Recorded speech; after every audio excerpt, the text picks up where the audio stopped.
will come to order. I pledge allegiance to the flag of the United States of America and to the republic for which it stands, one nation, under God, indivisible, with liberty and justice for all. Good morning, everyone. It's beautiful outside, right? So today's prayer is going to be offered by our parliamentarian, future senator from Charles County. Thank you, Madam Speaker. Good morning. Good morning. Please bow your heads. Dear Lord, all my life I've been carried by grace. It is nothing short of a miracle that I am here. I'm living, breathing proof you can perform miracles of change, and the saving gift of grace, it really stays. As we see our lives in turmoil, let us never forget that everything happens for your reason. And if it doesn't make sense right now, it will when it's over. We know that it's not really faith till our plans fall apart and we still choose to follow you. So when we have come to the end of our rope, give us the faith to let go. Give us the discernment to be patient with your purpose, and remember that they that wait upon the Lord shall renew their strength. They shall mount up on wings like an eagle and soar. They shall run and not get weary. They shall walk and not faint. So now let me walk by faith and not by my foolish sight. And as I wearily come to the end of my journey, please lead me on, because I am no good on my own, and I don't know where else to go. Take me back to where I belong and throw a party when I'm home. Amen. Amen. Quorum call. Madam Speaker.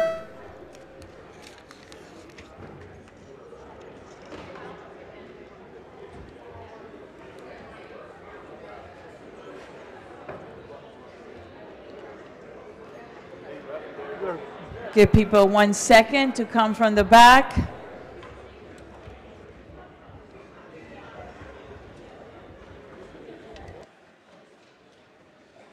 Okay. Thank you. Has everyone recorded their presence? If so, the clerk would take the call. There being 134 members present, the House is now in session. The clerk will read the journal from the previous day. Annapolis, Maryland, March the 14th, 2026. Recognizing the Deputy Majority Leader. Thank you, Madam Speaker. So much be considered the reading of the journal. So order petitions, memorials, and other papers. Message from the Senate. Senate bills introduced in the House. The clerk will read the bills and committee assignments. Senate Bill 890, Senator Guile, House Rules.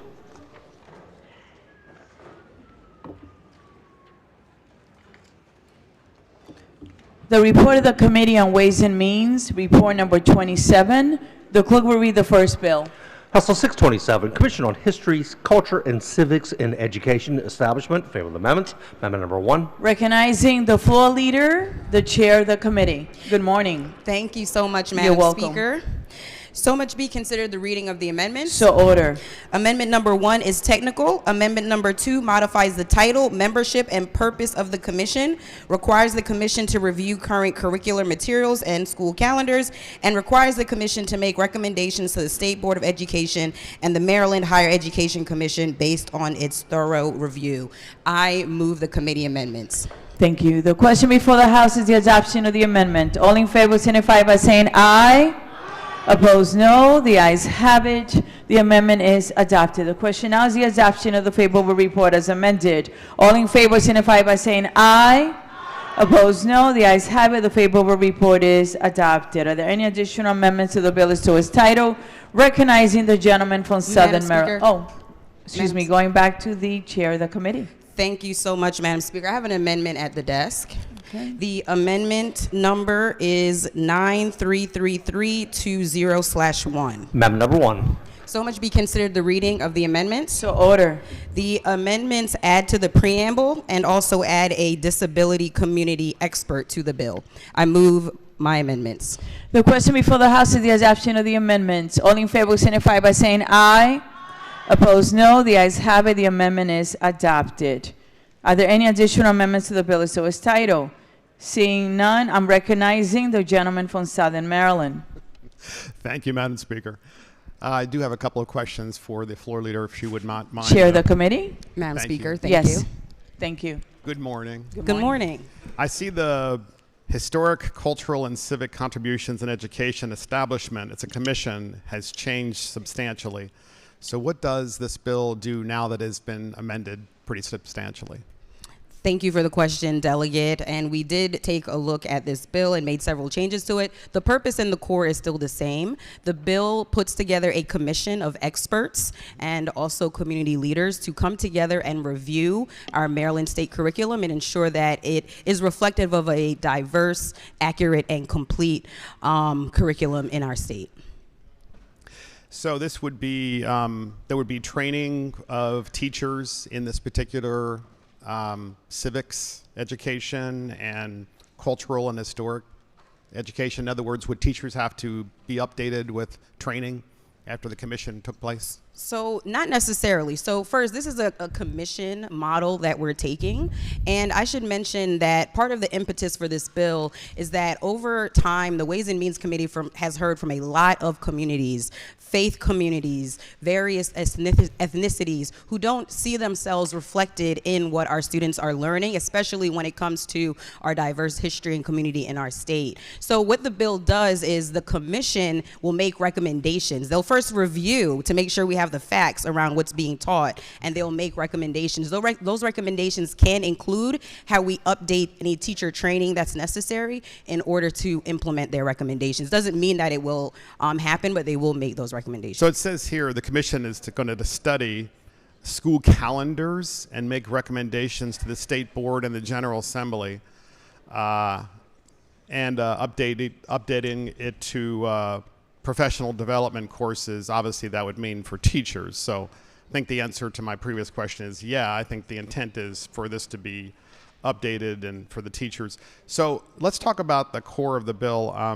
What do you mean to study school calendars? Thank you for the question. Well, we know that our school calendars are packed, Delegate, and when we're looking at making any changes and recommendations to our curriculum, we want to make sure that we're being realistic in terms of what can actually be studied and added to a school calendar. You may be aware that with, for example, the snow days that happened this year, our schools are really struggling around school calendar issues, and that's something that the Ways and Means Committee will address in the future. But that's why we wanted to make sure that we're being grounded in what's possible when it comes to the packed agendas and topics on school calendars. So we do charge this commission with also looking at the school calendar, courses, requirements to make sure we're being realistic as well. So looking at the commission is prescribed in the bill, and it says the commission shall be made up for historic, cultural, and civic contributions in education. And then it talks about who's actually on the commission. And obviously the bill is, as they often are, it's a study in identity politics of every single identity that you can imagine. But it's missing Christian American history or Christian culture. I'm just curious, why would you include so many different identities in this bill, including Muslim and Jewish and so forth? It seems like we're missing, and Latino, but in particular on the religious side, looks like during this Holy Week, and we're in Holy Week, the holiest week for all Christians in the world, that is, interestingly enough, not in this bill. I'm just curious, what's wrong with Holy Week and what's wrong with Christians? Sure. Thank you so much, Delegate. As a Christian myself, there's absolutely nothing wrong with Holy Week and Christianity. But as you can see in the bill, we're reflecting minority populations who have come to this committee, come to this body, and shared wanting their history and their diversity to be reflected in what is taught in schools. That's what you see here in terms of the membership. Also, as you know, Delegate, going back to the school calendars, going back to our curriculum. A lot of that Christian history is already studied. We have holidays, for example, that are mainly based on Christianity and Christian holidays. And we want to make sure that our schools are reflective of the diversity of the state of Maryland, especially when it comes to what we're teaching. And lastly, when curriculum is changed with commissions like this, because you just acknowledged that that is its intent, so I appreciate that, because that's what I thought. When the intent of a bill using a commission as a front to change curriculum, particularly with history, will that come back to the General Assembly for us to take a look at, or will this be on autopilot, and then all the identity politics that are based in this bill just are on autopilot? So once again, Delegate, this is a commission of experts. You can see throughout the bill, it's a commission where we are looking for experts on these topics, experts in content, experts in curriculum development, who will be coming together to make recommendations. I want to emphasize, make recommendations, review our current curriculum, make recommendations on how we can make sure that we're reflecting the entire and accurate evidence-based history of our state. And I would say, Delegate, what you call identity politics, I call the diversity and the beauty of Maryland. We are the 4th most diverse state in the nation, according to the 2020 census. That's something that I'm proud of. And our schools should be preparing our students to be productive members of society in Maryland. And part of that is understanding our distinct and our shared histories as well. Sure. And I would just, I appreciate very much your responses. I would just say that, the place where I was raised is that people are not judged by the color of their skin, but the content of their character. And the more we decide to put in bills the way people look, the more we move away from the true purpose of the Constitution of the United States, is through many one. Thank you. Recognizing the delegate from gorgeous Baltimore City. Thank you. You're Thank you, welcome. Madam Speaker. Question for the committee chair. Outside this State House, there's the Thurgood Marshall statue. One of those statues is the children from Brown versus the Board.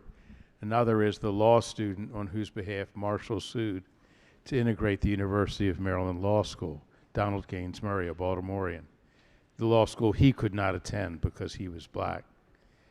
That's one of several cases that Marshall brought to break down separate but equal Plessy versus Ferguson. Another case he brought dealt with restrictive covenants, which said that you couldn't sell a home to people in Maryland, in Baltimore. You couldn't sell a home in certain neighborhoods to someone who was Jewish, black, or Asian. He brought the suit, Shelley v. Kramer, and won in Missouri, I believe it was. He could have brought such a suit in Maryland. Is that the kind of thing that this commission would be looking at? Madam Speaker. Sure. Thank you, Madam Speaker. You're welcome. Thank you, Delegate, for the question. Absolutely. We want to share the full history, the beautiful fabric of the history of the state of Maryland and the nation, and the contributions that so many different communities have made in the area of law. Those are things that you just mentioned that the commission can take a look at. Are we telling that full history of the story of Thurgood Marshall and so many others who were a part of those really important landmarks for our state? And so that's exactly what we would like the commission to explore and make recommendations on how we can improve with telling that full and complete history. Thank you. Madam Speaker. Recognizing the gentleman from Baltimore County. Thank you, Madam Speaker. You're Would the welcome. floor leader rise for a question, please?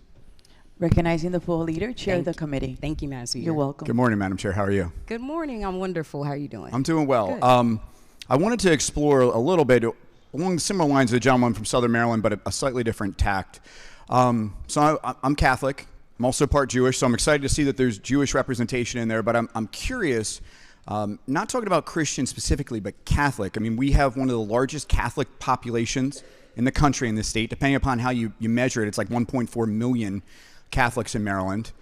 We were founded as a Catholic colony for religious liberty. I'm just curious why Catholicism was not included in there like other religious sects. Sure. Thank you so much for the question, Delegate. I would say this is my 10th year on the Ways and Means Committee. And this bill reflects, from my very first session, communities that have requested to have curriculum, to have content, to have courses, to have additional aspects of their representation to be included in the education and teaching of our students. I do not believe, I have not heard from the Catholic community that they do not feel represented or they haven't come with legislation or requests when it comes to curriculum in our schools. This bill has been introduced for about 6 or so years, and this is going to be the first version of it. If in the future we may want to make additions, but right now this bill reflects the communities that have year after year after year come to the Ways and Means Committee requesting inclusion in our schools, inclusion in our curriculum, and that's what you see reflected here. Okay, and I appreciate that. So if I were to have a conversation with the Catholic Conference in the interim, and we were able to come to you, could we have a discussion about bringing that as a part of the conversation as well then?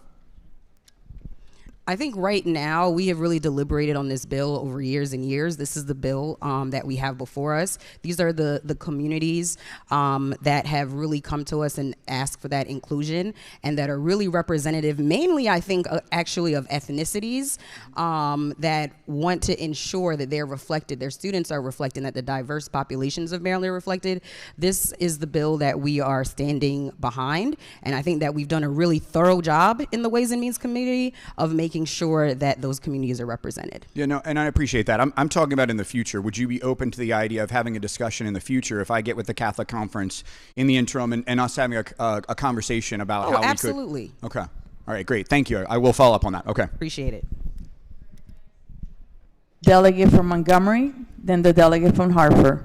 Thank you, Madam Speaker. You're welcome. I wanted to just discuss this bill. My spouse is actually Catholic. We are an interracial, inter-religion couple. And Christmas is something that we celebrate as a family. It is also something that MCPS, and I speak for my county, gives off. We have over a week off during Christmas break. This is a very holy month, as was mentioned. We are also off this week. My kids are home. They are off from Monday through Friday this week and this coming Monday as well. So whereas the 350,000 Muslims, we have had an Eid holiday recently, and that was a struggle to get that one day off. So whereas to the chair's point, as a family who celebrates both, I can tell you the experience and the recognition that we experience is very different in our home. And with that, I'm really very pleased to see this bill and hope to support it. Recognizing the delegate from Harper County. Thank you so much. You're welcome. I have a couple of questions for the chair, if she doesn't mind. Chair the committee. Thank you, Madam You're Speaker. welcome. Good morning. Good morning. So I'm just looking at the letter from MSDE here, and they talked a little bit about what they're already doing in regards to these areas. They mention in their letter, for those who don't have their laptops open, that they are actively challenging racism and hate, that they are creating guidelines that include Native Americans, African Americans, Latinos, Asian Americans, religious minorities, individuals with disabilities, women, the LGBTQ plus community, and intersectionality broadly. And then down towards the end of the first page, they mention that they've just recently revised and adopted and are now actively training the teachers on the brand new social studies framework that they just created. So my question to the committee is this typical for the way we craft school schedules, or for the way we craft curriculum, to have the legislative body create a commission, or is this a new concept for Maryland in terms of how we generate potential curriculum and potential calendars? Thank you, Delegate, for the question. I think it's a very necessary concept.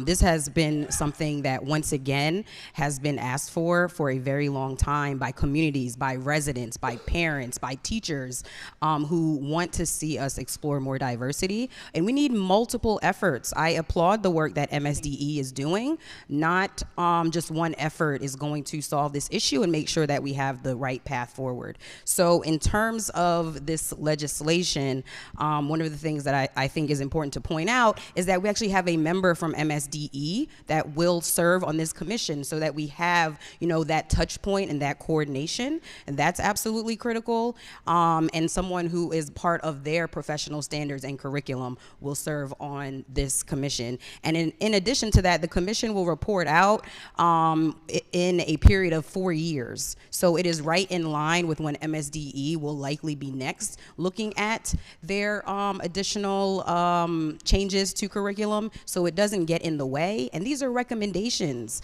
This is really, really critical, so that we are looking at the work that MSDE is doing, having outside experts, having stakeholders who are able to take a look at how these communities are represented already in curriculum. And hey, if all of this is perfect already, the commission will come back and say, nothing more needed, this is perfect.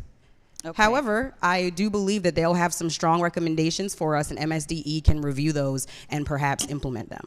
Okay, thank you. I appreciate you answering my questions. Madam Speaker, I would just say, if we can't trust the current system with this topic, I would be concerned that why are we not having a commission on teaching children mathematics and science? Why do we not have a commission on how to properly teach people to read? We've got serious academic concerns still in this state, despite the money we've spent on the blueprint. And I would just ask, if the current system isn't good enough for this, for social studies, why in the world would it be good for all of the other important academic subjects? So that would be my broad question to the body and to the leadership. If this is the new way, why would we not address all the important issues that we have to address in a new way? Thank you, Madam Speaker. You're welcome. Recognizing the Vice Chair of the Appropriations Committee. Thank you, Madam Speaker. I was curious about the nature of the question, and I would like to ask a question of the lady from Harford County, whether she wants to get up or not. Certainly. I heard you mention the word blueprint. Yes. Where did that come from? Pulled it right out of the sky. It came from a giant budget that a bill that we passed. Where was the blueprint derived from? A commission, the Kerwin Years Commission. of a commission. So thank you. I think you answered your own question about where we get curriculum. Thank you, Madam Speaker. No, but that has not been effective. Again, this is a new bill. If the Kerwin Commission was such a success, why did it not include this inside of it? It didn't work. It is not working. And therefore, do we need a separate commission just like this on each subject matter? If this is so important, body, if we need a new commission because the Kerwin Commission has failed and MSD has failed, why would we not need a new commission for each subject area to put the appropriate attention to the really important subject matter that kids need to function in the world?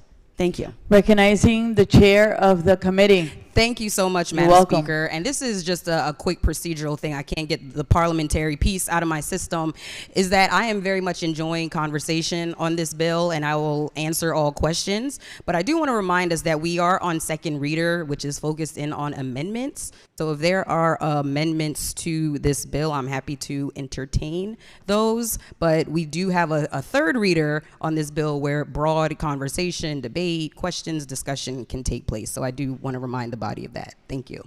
Thank you. All right. Any questions on the amendment? Seeing none, the bill is auto printed for third reading. The clerk will call the next bill, please. House Bill 1582, Education Program of Education Accountability, Alterations, Comprehensive Outcomes, and Measures of Progress for Supporting Schools, Compass Act. Favor the amendments. Amendment number 1. Recognizing, I train myself now, recognizing the floor leader from Baltimore County. Why, thank you, Madam Speaker. You're welcome. So much be considered the reading of the amendment. So order. The amendment strikes references to advanced professional certificate or national board certification from the potential school quality indicator, school staffing measures, and requires annual reporting on the correlation between a school's composite score and its concentration of low-income students. I move the committee amendments, please. The question before the House is the adoption of the amendment. All in favor signify by saying aye. Opposed, no. The ayes have it. The amendment is adopted. The question now is the adoption of the favorable report as amended. All in favor signify by saying aye. Madam Speaker. 1 second. Let me finish reading. Opposed, no. The ayes have it. The favorable report is adopted. Recognizing the young lady from Baltimore County. Thank you, Madam Speaker. You're welcome. Would the floor leader rise, please, for a question? Floor leader? Madam Speaker. Yes, recognizing again the floor leader from Baltimore County. Thank you, Madam Speaker. Good morning. Morning. So I'm reading the bill. As you know, I like to read bills before I vote on them. Page 3 on line 14 and 15. The language says, no academic indicator of proficiency may be weighed as more than 20% of the composite score. So does this mean this bill is revamping the entire scoring system and academics is less than 20%? There was a maximum of 30% before. It has been lowered, but we've also increased the amount that can go to academics. Up to this point, for the past several years, we passed a bill here on this floor, 65% was the maximum that could come from academic indicators. We moved it up to 70. The 20% is there for a reason. If you have 70% as academic indicators, you don't want any one of those indicators to dominate by making it 50 or 60 or even 70%. So the idea is you got to spread it around and look at different indicators. Thank you for that explanation. I will have more questions on third reader. Any other questions? Seeing no other questions, the bill is auto printed for third reading. Report of the Committee on Government, Labor, and Elections. It is report number 29. The clerk will read the bill. House Bill 1514, Calvert County, County Officials and Board of Education, Salaries and Benefits. Favorable amendments. Amendment number 1. Good morning. Recognizing the floor leader. Good morning, Madam Speaker. Good morning. So amendment number 1, or so much to be considered the reading of the amendments. Amendment number 1 is technical. Amendment number 2 removes the benefit provision relating to a former commissioner. Please move the amendments. The question before the House is the adoption of the amendment. All in favor signify by saying aye. Opposed, no. The ayes have it. The amendment is adopted. The question now is the adoption of the favorable report as amended. All in favor signify by saying aye. Opposed, no. The ayes have it. The favorable report is adopted. Are there any additional amendments to the bill as to its title? Hearing none, the bill is auto printed for third reading. We're going to go now to special order calendar number 45. Senate Bill 283, the clerk will read the bill. Senate Bill 283, Maryland Consolidated Capital Bond Loan of 2026. Favorable amendments. Amendment number 1. Recognizing the floor leader and chair of the subcommittee. Thank you, Madam Speaker. You're welcome. Madam Speaker, colleagues, the House Appropriations Committee recommends 198 amendments to Senate Bill 283, the capital budget for fiscal 2027. These amendments are indicated on the committee reprint and described in the committee report that was available to all the members yesterday.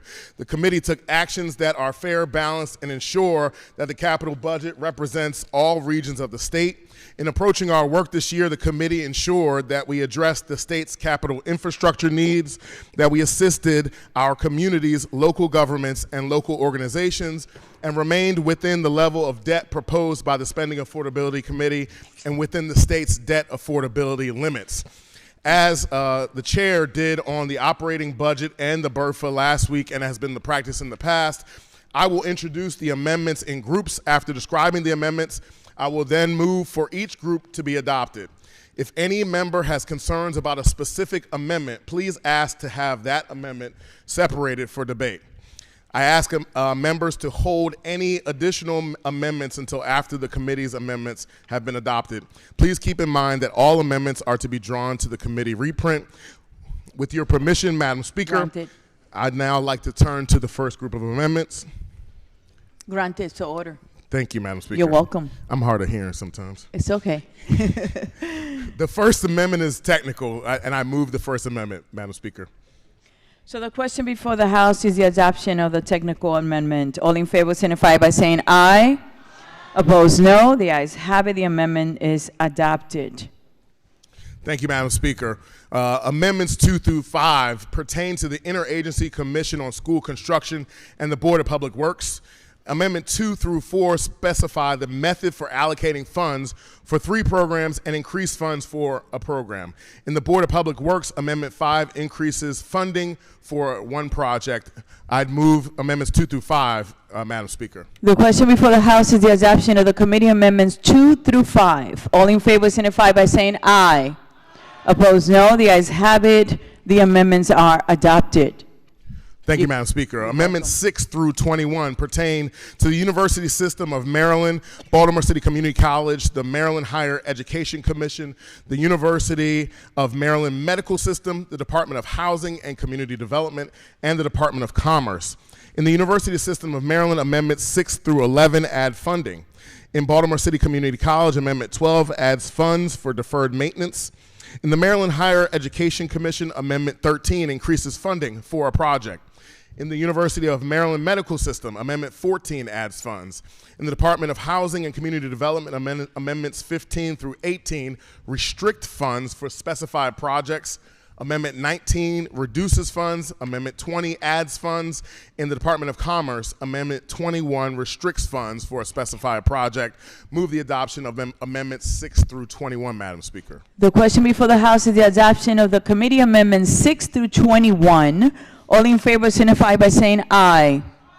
Opposed, no. The ayes have it. The amendments are adopted. You may proceed. Thank you, Madam Speaker. You're welcome. Now, Amendments 22 through 189 pertain to the miscellaneous grants program and, of course, all of your local House of Delegates initiatives, as well as the local jails and detention centers.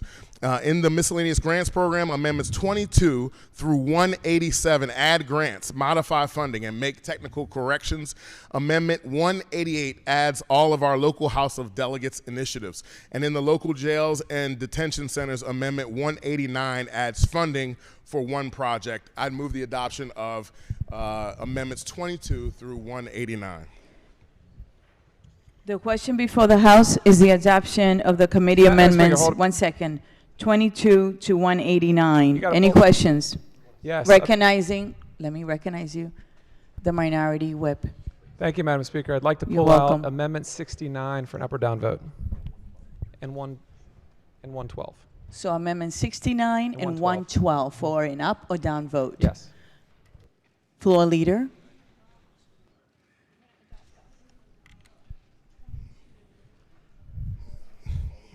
All right, so the question. So thank you, Madam Speaker. I move Amendments 20 through 22. Did you say 69? 68. Amendments 22 through 68 for adoption, Madam Speaker.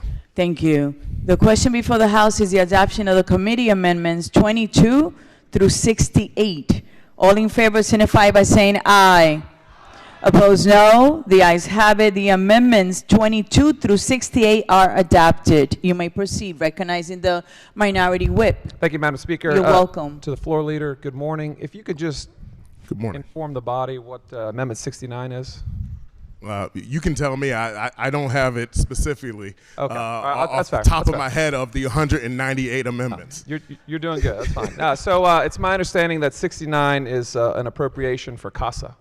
So for all those reasons, for which reasons? Well, I think, listen, if you're... It's April Fool's Day. No, just kidding. Yeah, so it's $3 million for God knows what. No, it's for a welcome center. So I would like to, I'm opposed to Amendment 69, and I would certainly like an up or down vote on that, Madam Speaker. Well, Madam Speaker, may I? Yes, recognizing the floor leader. Mr. Minority Whip, I sincerely appreciate you highlighting this amazing appropriation in our capital budget. Just a mere $3 million out of our $1.8 billion capital program, which is designed to support centers that provide jobs, financial services, job placements, as well as significant support for migrant workers all over our state. We've been doing this in our state since 1994. We're standing up for our immigrant community because that's the right thing to do. And for this amendment to be pulled out, I think is just important. It's a nonprofit C3. Madam Speaker, this is absolutely the right thing we should be doing. And of course, every bit of this budget is within our spending and affordability. It meets the CDAC recommendations. This is absolutely what our democratic values should reflect. And I'd ask the entire body to stand behind this amendment. Recognizing the floor, the minority whip. Thank you, Madam Speaker. So, look, it's a nonprofit. It's millions of dollars. There's been a lot of issue with nonprofits, and there's been a lot of issues with CASA, to be honest with you, over the years. So, I think I'm certainly opposed to $3 million in taxpayer money going to this nonprofit for, like I said, God knows what. And I think we should vote against it. For those reasons, I certainly will push to vote down Amendment 69. Thank you, Madam Speaker. Okay, is there any other discussion? All in favor signify by saying aye. Opposed, no. Roll call. Madam Speaker. It's right.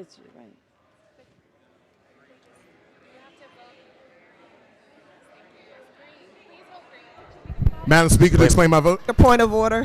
Yes, 1 second. Madam Speaker, I am proudly in support, and I'm unfortunately not wearing green, but I am certainly green on this amendment, and I would ask all members to follow me as well as the Speaker on this vote. Thank you. Recognizing the young lady from Prince George's. Thank you, Madam Speaker. I just wanted to say I'm proud to support amendment number 69 with my green vote to make sure that we're able to provide this funding to CASA. So a green vote means you support the amendment. A red vote means you do not. Thank you. Thank you.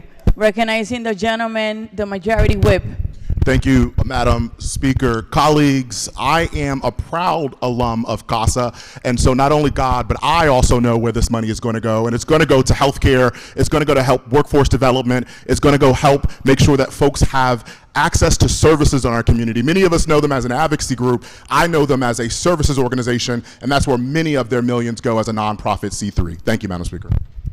Recognizing the delegate from Baltimore County, then Montgomery, then Prince George's. Thank you, Madam Speaker. I'm proud to support this additional, it's just a little bit of additional money for CASA.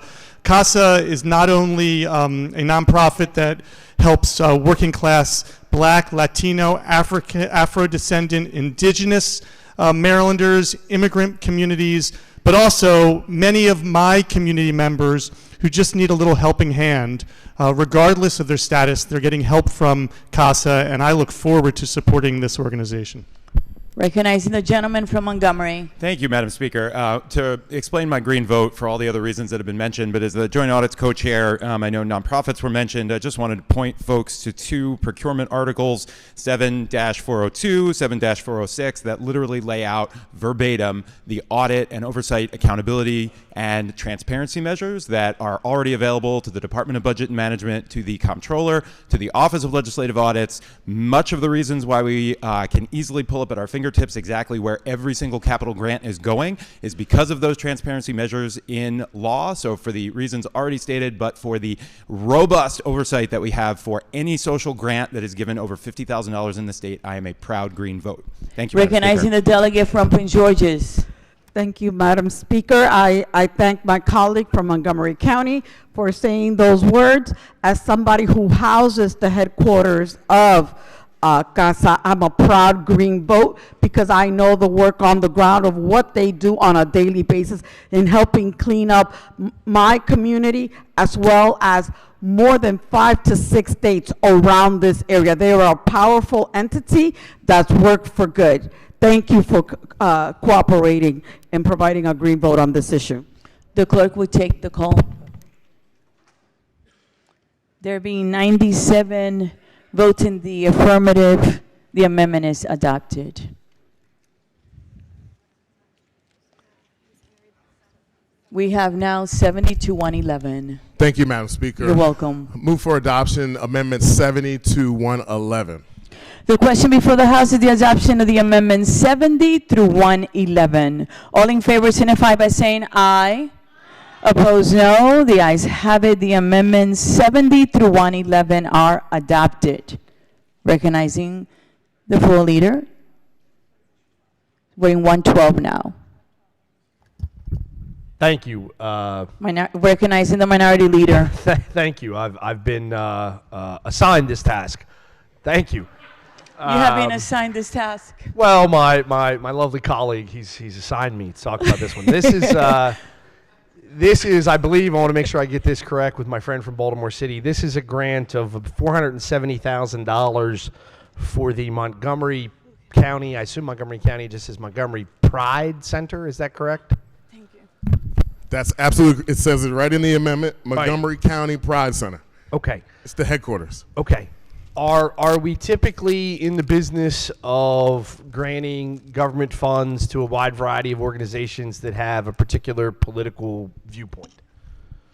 I don't think this has anything to do with a political viewpoint. This is about supporting members of the LGBTQ community in our state. And as you saw this past weekend, we just had an incident in Harford County where a young LGBTQ gentleman walked into a restaurant, walked out with a receipt which had a completely bigoted slur on it, mocking his sexual orientation.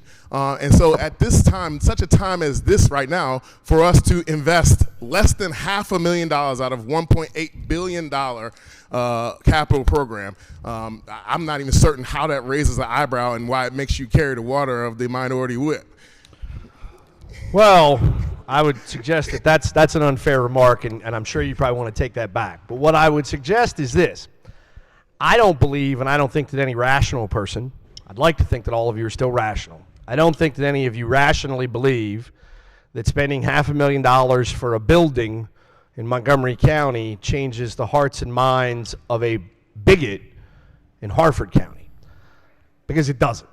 It just spends $500,000 of money to create an allegiance with a group that has political support for particular individuals. So what I would say, quite simply, is this. I was not here when the vote was taken for marriage equality, but I would have a very hard time in my life looking someone I knew in the eyes who simply wanted to live their lives in the same way that I would want to live mine and tell them that I can't grant them a legal right to do so. I would suggest to you that and I believe the vast majority of people who share the same political affiliation with me, have absolutely no animus whatsoever to people from this community.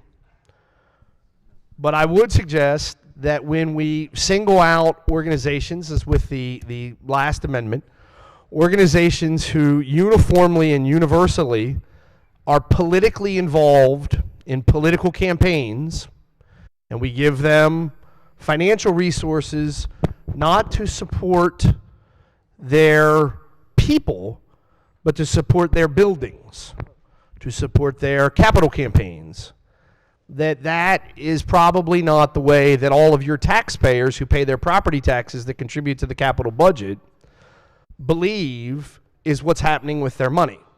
They believe that their money is coming back for a wide variety of nonpartisan objectives, and schools and roads and things of that nature. And if you told them from Oakland, Ocean City, a little cut of your property taxes went for these types of expenditures, even though they may say, well, I don't disagree with those people and I don't want anyone to be discriminated against, as I certainly don't, but I'm not really sure why my tax dollars have to go to build them buildings when they have support from a wide variety of other nonprofit avenues, including donations, other grants, local supports. I'm not really sure where my tax dollars have to go. That's the only objection. It's not about LGBTQ. It's simply about the nature of that particular expenditure. Thank you, Madam Speaker. The Vice Chair of Appropriations and the Vice Chair of Economic Matters. Thank you, Madam Speaker. I was just hearing the minority leader talk about money going to groups that do political organizing. Obviously, with the last amendment, the distinction between C3s and C4s. But I think he knows that the Montgomery County Pride Center has never done any political organizing. And I think to suggest as much is to, I don't know, I'm not sure how to say it, is to mislead people who are listening into our debate as if that were occurring. People in Montgomery County are not asking me about the $12 million helping. Allegheny County, and I doubt that people all across the state of Maryland are going to question a facility that provides people support and programs to help them in a society that is still not treating them fairly. I believe the sponsor of this bond bill and program is going to stand up as well to tell you a little bit more. But there's nothing political being done by this organization besides telling people that they belong in our society. Thank you, Madam Speaker. You're welcome. Recognizing the sponsor of this amendment. Thank you, Madam Speaker, and I want to thank the Appropriations Committee for paying attention to the concerns raised by my colleagues in District 20 and myself, where we have seen and we understand that the LGBT community, and in particular LGBTQ youth, have higher rates of suicide than other non-LGBT youth, higher rates of homelessness, and have in some cases unique health care, unique mental health care, and unique homeless services needs. And so recognizing that need in our community, the District 20 colleagues and I decided to support the Pride Center in their building, these capital funds that will help them build a location that is a safe place, that will help people get back on their feet after homelessness, that will help people with their unique health care needs, that will increase public health in our communities, that will decrease suicide, that will increase mental health, meeting people where they are. And so while the focus, of course, is on an LGBTQ community where there are these higher and unique needs and the need for culturally appropriate services, the services are available to anyone in the community. In the commitment to inclusivity, this building that these funds will build will allow anyone in our community who has healthcare needs, homeless needs, financial support needs, mental health needs will be able to be served. And so on behalf of Silver Spring and District 20, I want to thank you for putting this headquarters in our district, and of course it'll be open to folks from across the county and across the region. Madam Speaker. Recognizing the chair of the Appropriations Committee. Thank you, Madam Speaker. Look, I've been chair of the committee for 4 years. I was capital budget chair for several years before that. I can tell you we do support our cultural and multicultural centers across the state. We don't pull them out for separate votes. We've supported Catholic multicultural centers. We've supported Asian American multicultural centers, Jewish multicultural centers, African American multicultural centers. Heck, just five amendments later, we have a Nepalese multicultural center in this budget. You just have to ask yourselves why we're not pulling out multicultural centers for other groups. We have a great pluralistic and diverse state and country. It is important that people feel welcome and included in this country and in this state. That represents this capital budget. I don't know why this one's being pulled out. I recommend a green vote. Recognizing the lady from Hartford County. Thank you, Madam Speaker. You're welcome. My county was invoked, and so therefore I feel the need to stand up and explain the event that occurred, lest anyone think angry white people don't like LGBTQ people in Hartford County. The situation that was referred to by the subcommittee chair was in a restaurant where many immigrants work in the kitchen. And the word that was used was not a slur. The word actually means a boss. A female boss who is unapologetically competent, self-assured, and successful. Now, in the state where gender fluidity reigns, someone could obviously understand why someone could get confused with the, I assume, gentleman who came up, but I don't want to make assumptions since we're not allowed to do that anymore. So, in defense of my county, that is the incident that occurred. Perhaps CASA should get involved. It sounds like they might be well fit. Secondly, I did pull up the list of events from the Maryland, or the MoCo Pride Center, and you'll see, for those of you who are interested in policy making, they in fact do have an event on April the 8th to address policy in the state of Maryland. Thank you so much. The question recognizing the delegate from Montgomery County. Thank you, Madam Speaker. And just very quickly to remind my colleagues opposite that LGBTQ plus Marylanders are also taxpayers. We deserve to benefit from how our tax dollars are spent and invested in our community, and this is one example of that. And so regardless of what the minority leaders and those opposite say, whether they have nothing against or any animus whatsoever against LGBTQ plus people, You know, in the words of James Baldwin, I can't believe what you say because I see what you do. And I think in a few seconds, we're about to see what Republican colleagues think, particularly of the LGBTQ plus community and whether we're deserving of investment. Madam Speaker. No, wait a minute. Let's keep it respectful, okay? Let's keep it respectful. Thank you, Recognizing the minority. I had a question. Minority Madam leader. Speaker. Well, hold on a minute. Let me recognize the parliamentarian. I just want to remind the colleagues on the floor, please don't impugn motives of our parties or individuals who are staying on this floor. That's right. Defending or opposing any amendments or bills. Thank you. Thank you. All right. Thank you, Madam Speaker. You're welcome. The Google machine very quickly revealed to me, and I want to get this right. I like to get things right. I don't know. Sometimes I think maybe I'm one of the few people. I like to get things right before we vote on them. Can anyone answer this question? Is there already a Montgomery Pride Cultural Center that exists in Montgomery County in Bethesda?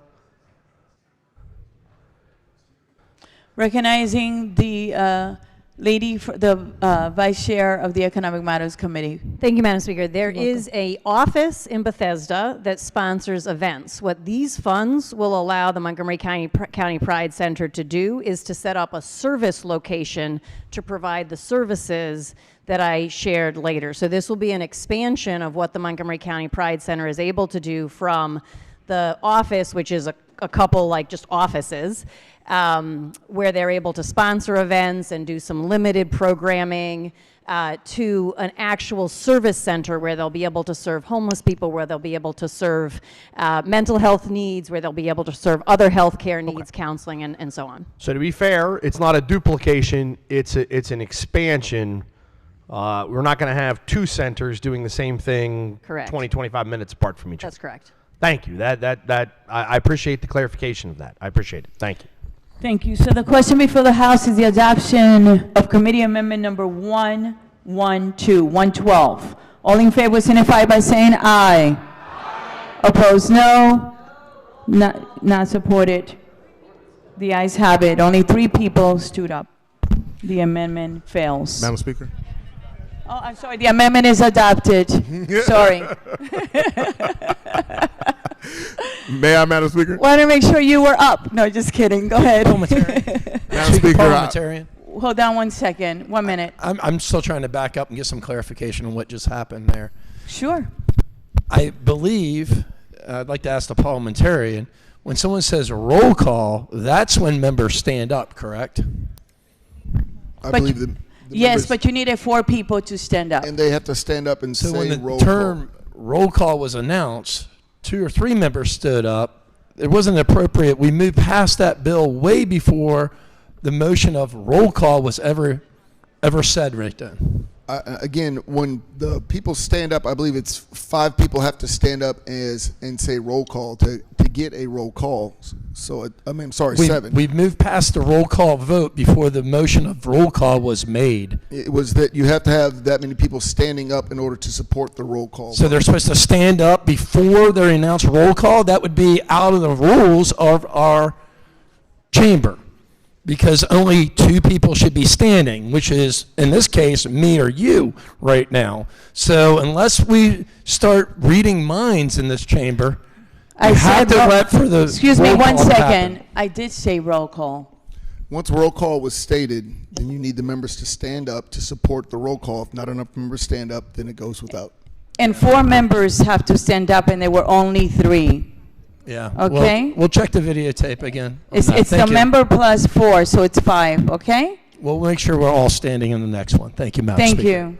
And thank you. I appreciate it. Thank you for the discussion. Recognizing the subcommittee chair. Thank you, Madam Speaker. I move for the adoption of amendments 113 through 189. So the question before the House is the adoption of committee amendments 113, let's listen, to 189. All in favor signify by saying aye. Opposed, no. The ayes have it. The amendments 113 to 189 are adopted. Recognizing the subcommittee chair. Thank you, Madam Speaker. You're welcome. Amendments 190 through 198 pertain to the administration of the capital program, a parking facility, and pre-authorizations. Move for the adoption of Amendments 190 through 198. The question before the House is the adoption of committee amendments 190 to 198. All in favor signify by saying aye. Opposed, no. The ayes have it. The amendments 190 to 198 are adopted. Madam Speaker, Recognizing the subcommittee chair. I move for the adoption of the favorable report as a whole as amended. So the question now is the adoption of the favorable report as a whole as amended. All in favor signify by saying aye. Opposed, no. The ayes have it. The favorable report is adopted. Thank you, Madam Speaker. You're welcome. Are there any additional amendments to the bill as to its title? Hearing none, the bill is ordered printed for third reading. Thank you, everyone, for the discussion this morning. We are learning together, okay? That ends the work at the desk. Committee announcements, appropriations. Thank you, Madam Speaker. The Appropriations Committee will have bill hearings at 1 o'clock. Economic matters. Thank you, Madam Speaker. Economic matters will have bill hearings at 1 p.m. Environment and transportation. Thank you, Madam Speaker. The House Environment and Transportation Committee will have Senate bill hearings at 1 p.m. Government, labor, and elections. Thank you, Madam Speaker. GLE will have bill hearings at 1 p.m. Health. Thank you, Madam Speaker. The Health Committee will have bill hearings at 1 p.m. followed by a voting session. Judiciary. Thank you, Madam Speaker. Judiciary will have bill hearings at 1 p.m. Ways and Means. Thank you, Madam Speaker. The Ways and Means Committee will meet at 1 p.m. for bill hearings. Subcommittee announcements. Recognizing the delegate from Montgomery County. Thank you, Madam Speaker. Revenues Subcommittee members, please hold 9:30 tomorrow morning. We might be meeting virtually. Thank you. Any other subcommittee announcements? All right, seeing none. Delegation announcements. Seeing none. Caucus announcements. Recognizing the Baltimore City Caucus chair. No, this is Oh, the no, Black, sorry. Black Caucus. On behalf of the Black Caucus, just want to remind all members of the Black Caucus that we have until 11:30 p.m. to vote in the Harriet Tubman room for our officers. Thank you, everyone. So until 11:30. All right. A.m. Right? Yes. It said that something went wrong. Just kidding. Any other caucus announcement? The Latino Caucus. Thank you, Madam Speaker. Colleagues, tomorrow, 8:45 a.m. is our last installment of Cafe Con Amigo. Please join us on Zoom. Information should be in your emails. We'll be joined by my County Executive Aisha Braveboy. Can't wait to see you tomorrow. Any other caucus announcements? All right, seeing none, we are going to do now, colleagues, the Women's History Moment, and it's going to be offered by the lady from Anne Arundel County. Thank you so much, Madam You're welcome. Speaker. Today, I rise on this final day of Women's History Month to honor a woman whose vision helped humanity see farther than ever before, a woman who called Maryland home and who broke barrier after barrier in service to science, and whose name will soon grace the next great eye we turn toward the universe. Dr. Nancy Grace Roman was born on May 16th, 1925 in Nashville, Tennessee. From the very beginning, she was a child of curiosity. Her mother used to take her on nature walks showing her the constellation of the Northern Lights. And while nature made an impression, it was the stars that captivated her the most. In 1937, her family moved to Baltimore, where she attended middle and high school. By 6th grade, she had organized her friends into an astronomy club. By 7th grade, she had decided to devote her life to the cosmos. That curious student would go on to become NASA's first chief of astronomy and the first woman ever to hold an executive position at NASA. The road to achievements was not easy. She was told from the beginning that women could not be scientists. Her high school guidance counselor scolded her for wanting to take algebra instead of Latin, asking what lady would take mathematics instead of Latin. A college professor told her she might make it as a woman in physics, and that was considered encouragement at the time. At one of her first positions, research at Yerkes Observatory, she was underpaid, earning well under 2/3 of what men at a comparable level received, and saw that even the most senior woman in her field could not obtain tenure. But Nancy Roman refused to be stopped. In 1959, just 6 months after NASA's formation, she joined the agency. By 1960, Roman was serving as NASA's chief astronomy and relativity, but could still not get past the secretaries going into work without stopping to explain and show her credentials. She channeled her extraordinary scientific mind and her understanding of government toward a single audacious goal: building a space telescope. Over the next 2 decades, she led science and planning committees, brought together engineers and astronomers from across the country, briefed executive branch officials, and lobbied Congress. In her meetings with legislators, she would often say, for the price of one night at the movies each year, each American would receive 15 years of exciting discoveries from our galaxy. She was right. That telescope was the Hubble, and her colleague, Ed Wheeler, bestowed upon her the title that she so rightfully earned, Mother of Hubble. She retired in 1979, returned to work at Goddard's Astronomical Data Center. She became its director in 1995 and still found time to teach junior high school to students and record audio textbooks for the visually impaired. Now, the nation is preparing to honor her in the most fitting way imaginable. NASA's Nancy Grace Roman Space Telescope is tracking towards its launch as early as late 2026. The Nancy Grace Roman Space Telescope will survey vast regions of the sky, capturing hundreds of millions of galaxies, studying our universe, and providing Americans at least another 15 years of exciting discoveries. It is a cosmic census worthy of the woman whose name it bears. Dr. Roman once said, "If I hadn't been stubborn, I would have been talked out of it years earlier." We are grateful beyond measure that she was stubborn. We are grateful that she was brilliant, and we are proud that so much of her story belongs right here in Maryland. This Women's History Month, let us remember Nancy Grace Roman, a pioneer of NASA, the mother of Hubble, and soon a name that will cross the heavens. Thank you so much, Madam Speaker. Thank you. Very, very nice.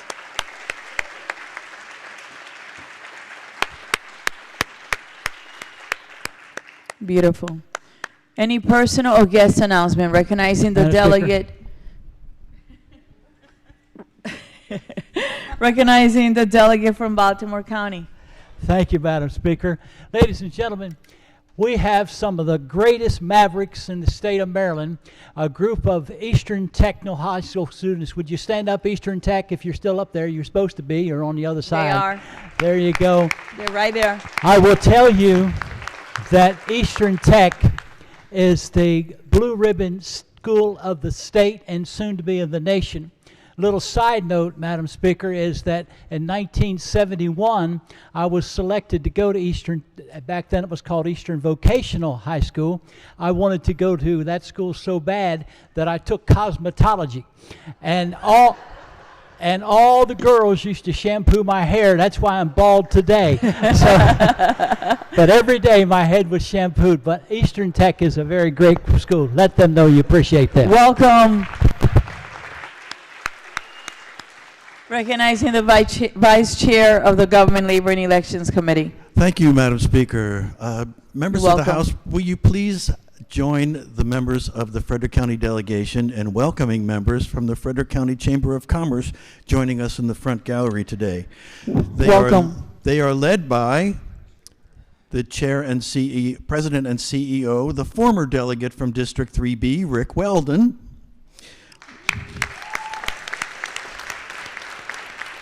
He is joined by his staff, Kimberly Levine, Shelby Malley, Maddie Wilson, Casey Beans, and Abby Casarella. Thank you for joining us. Recognizing the other delegate from Frederick. Frederick is in the house. Yes, it is. Thank you, Madam Speaker, and good You're morning welcome. to you. Colleagues, today marks Transgender Day of Visibility, established in 2009 by Rachel Crandall Crocker as a positive celebration of inclusion, so that trans people had more than just Transgender Day of Remembrance every November for all those that had been killed simply for being who they are. And rightly so. Trans people are more than a tragic statistic or sensationalized rhetoric. They represent the best of who we are, and their courage to live authentically despite systematic and systemic hostility, misunderstanding, and erasure should inspire all of us cisgender folks to stand with them and work for a world where everyone can be who they are. As the executive director of an LGBTQ+ center here out in Frederick, I am so thankful for the trans people in my life and in Maryland.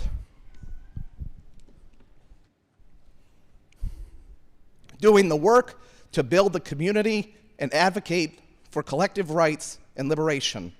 To all the loud and proud trailblazers, to all the quiet leaders, and to every trans person living in between, I am thankful you are here and promise that I and we will never stop working in allyship for your rights, belonging, and visibility, especially in spaces like this one that are constantly ignoring your realities.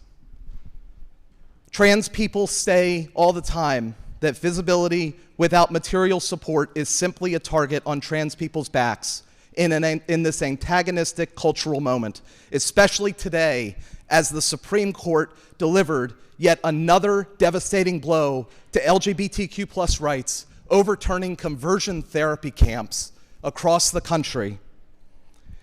And protections in its latest ruling effectively overturned those conversion therapy camps. Trans people insist that what trans people deserve from their leaders and communities is true tangible support, housing, healthcare, good jobs, and material solidarity. So on this Transgender Day of Visibility, may we all commit to doing more than simply shining a spotlight on them, and instead concrete actions to support them and provide them a seat at the table. I make these remarks in honor of Ronnie L. Taylor, the very first trans chief of staff that worked in the Maryland General Assembly, and in my current chief of staff, Camila Reynolds Dominguez, the first Latina transgender woman to work in the Maryland General Assembly. Thank you, Madam Speaker. Thank you for your beautiful comments.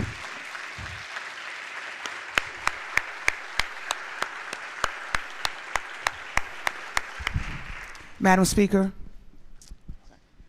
Recognizing the gentleman from Howard. Thank you, Madam Speaker. And ladies and gentlemen, I have two great friends who come from Northern Carolina and one from actually Connecticut. So they are both graduates from University of Maryland. Could you stand up? Allison Cho and Alan Tong, and with two of their beautiful children, Claire Dong and Jacob Dong. Welcome. Welcome to Maryland. Recognizing the delegate from Anne Arundel, then I'm going to Western Maryland. Thank you, Madam Speaker. You're welcome. On this last day of Women's History Month, I would like to recognize the American Heritage Girls. American Heritage Girls builds women of integrity. American Heritage Girls is a Christ-centered character and leadership development program for girls ages 5 to 18 years. And they are dedicated to the mission of building women of integrity through service to God, family, community, and country. And we are pleased to have our regional group here today, just above the speaker. Girls, if you can stand so we can acknowledge you. Welcome. Thank you for joining us today. Welcome. Recognizing the delegate from Western Maryland. Thank you, Madam Speaker. You're welcome. Permission to use the delegate's Permission name. granted. Thank you. You're welcome. I ask the body to please join Delegate Valentine and me in welcoming Dr. Amika Obidi, the Doctor of the Day. Dr. Obidi is a pediatrician in Hagerstown, been practicing for 22 years.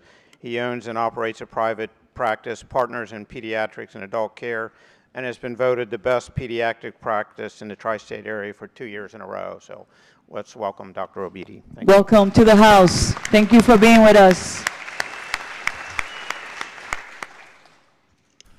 Recognizing the delegate from Prince George's. Good morning, and thank Good you so morning. much, Madam Speaker. You're welcome.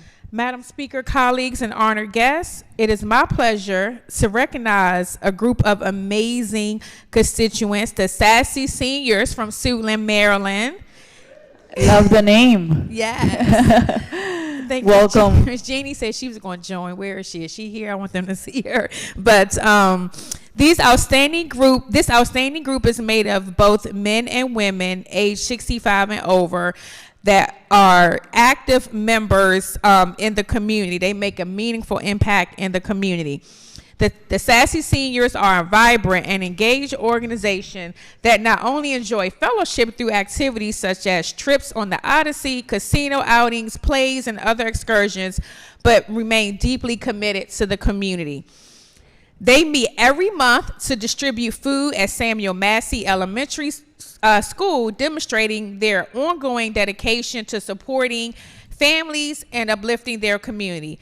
Their spirit of service, connection, and joy is a true example of active and engaged senior leadership in Prince George's County.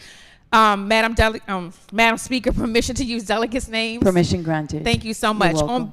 On behalf of Delegate Ken Roberson and Delegate Denise Roberts, we welcome our constituents, the Sassy Seniors of Maryland, and thank them for joining us here. And we want to let them know we appreciate their contributions to the community. Welcome to the Maryland General Assembly. Welcome.